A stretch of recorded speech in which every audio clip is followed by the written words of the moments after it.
Christian Small Momentum Golf, an easy way to learn. I watched a video recently from Stan Utley that talked about the wrist action. He explained it in a way which is very complicated and very old school in my opinion. He talked about the wrists hammering and then rolling and then maintaining this angle.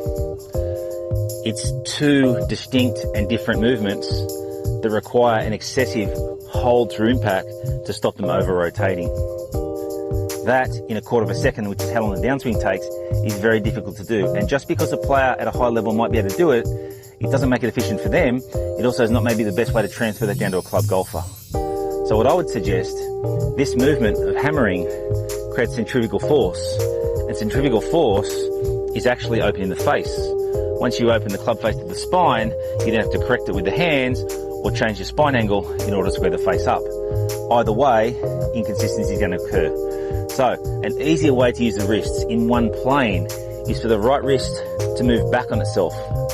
When that happens, obviously there's a proportional movement to the left, which is why you see so many players these days with a bowed left wrist, because they're learning the idea of rolling and hinging is causing openness, which means on the way down there's a lot of correction. A more simple way is for the right wrist to work back on itself. Now when this works back on itself, there is no centrifugal force. Centrifugal force is this way.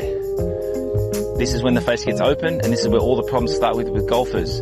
They let the wrists open and they think they have to use centrifugal force, the hammering as he called it, and the rotation, but with the holding. It's way too difficult. Even good players will struggle moving that way. If the right wrist works back on itself, it's one direction, a bit more like what Bryson DeChambeau does. He sets this up and works this back, and then it works in one simple plane. Once it works in one plane, you can apply force from the top. If it's got to work this way, and then hold, not only can't you apply maximum force, but you can't use the leverage that the arms and the wrist should provide. Controversial, I know, based on what most people are doing, but I've never been one to conform to standards. I got a piece of advice many years ago that said, don't teach golf the way you do it, because it didn't work for you, otherwise you wouldn't be teaching golf for a living. That hurt, but it was true. The second thing was, make sure you tell somebody something's going to help them.